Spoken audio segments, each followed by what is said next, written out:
Welcome to the Business Behind the Scene podcast with Francesca Moi, where we talk all about real business problems, real solutions, and getting actual results in your business.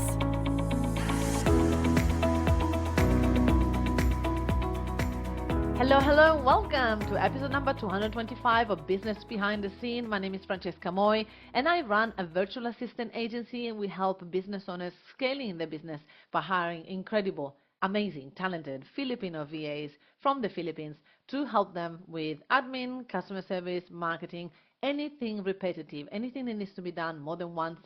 The CEO should not be the one doing this.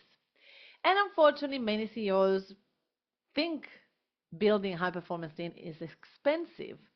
But what's really expensive is micromanaging, hiring the wrong people, and wasting months on trial and error.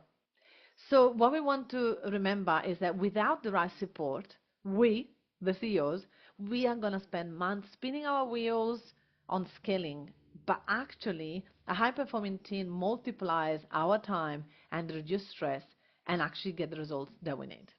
So what does high-performance team means?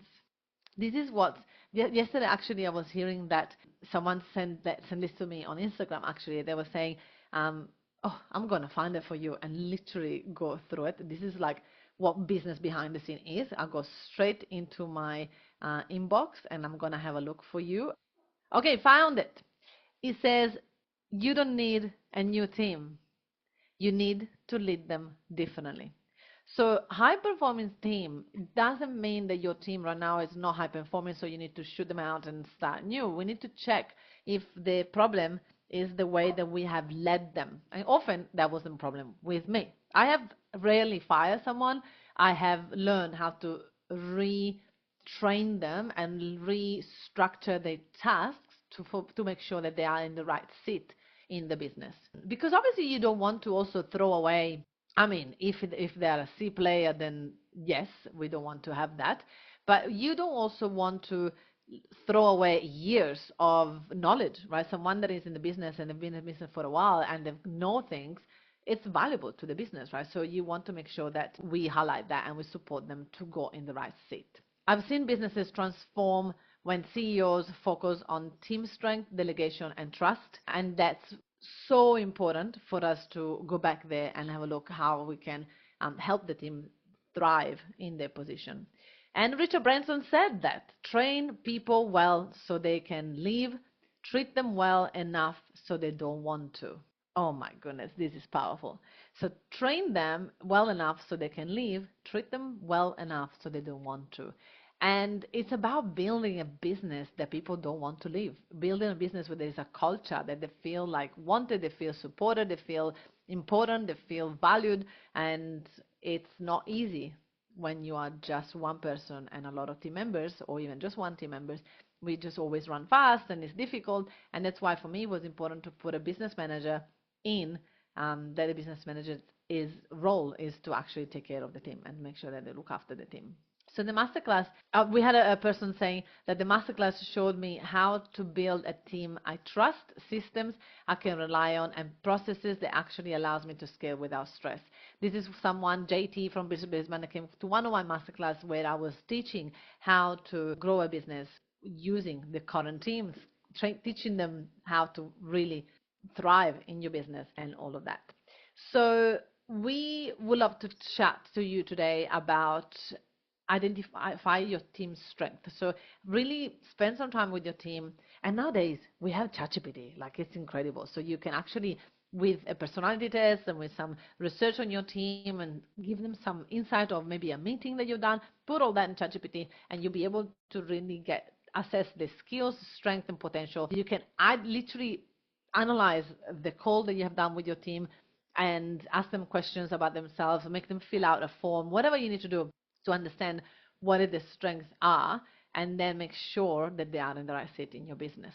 We want to talk to them about encouraging them to be transparent and ownership of their responsibility, and we need to check with them weekly to make sure that everything is aligned with the goals, with the performance that they need to do. And this is one of the hardest things sometimes, because as the business grows, for me, for example, I've got 15 staff and it can get hard.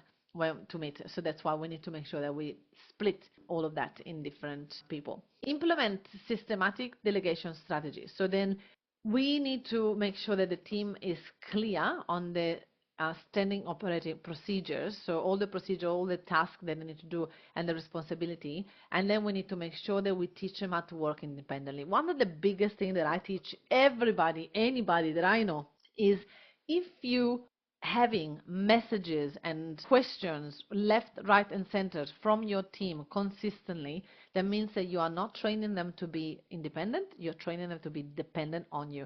And that is not what we want out of team, because that means that you become the bottleneck of the business. You become the person that if you don't have time to answer the question, then everybody stops. The client doesn't get a reply, the result doesn't happen, the post doesn't get posted on social media. So we need to make sure that they work independently to understand this is the standard, this is what I want you out of this, and give them the tools for them to be able to do it, rather than us fixing it for them and doing it. This is the biggest mistake that I see, not just from CEOs, but from managers and from team members and from people that lead other people. It's like, oh, it's just faster if I fix it. No, it's not. Never faster if you just fix it. So we want to focus on strategy, business growth, and scaling decisions if we are a leader. So if we are a leader and we're spending time checking and reviewing and fixing problems or emails or posts on social media or PDFs or all of that, then we're not a leader. We are actually the assistant of our assistants. And not many people like that. Not many people like to hear that, but that's the truth. And so actually have created, this is something that I've never shared with you guys. I've created a GPT, a custom GPT called Eva. And Eva is our EVS virtual agent, and it's only available for our clients. And what Eva has been trained in everything I do. So all these podcasts are in Eva, all my books, all my courses, everything is in Eva. And by the way, we're going to launch one for the public, so watch out and listen to this podcast because you're going to get access to one. But Eva at the moment is trained to help people with this. And it's very, very, very important for us to understand that there is always a way. There's always a way around to help our team to get more productive and to focus on what they should be focusing on and to be more independent, exactly what we were talking about before. So we want to ensure that they implement the tools to track performance and deliverables. So they actually use something like Trello or Google Sheets for reporting KPIs, and they actually are very, very, very clear. I actually was doing yesterday a call with one of my coaches, and we had a group of people, and he was like, a lot of you are not clear. Clarity is what gonna give results. So if your team is not clear, if you're not clear, if someone is not clear on something, it's not going to happen. So you need to be crystal clear what you want, how you want it, how many, and then you're going to go like a dog with a bone, and you just go. And this is important that we spend time with our team to be like, are you clear on what the outcome? Do you know exactly what it is? Can you be so self-sufficient on it? Are you empowered to do it?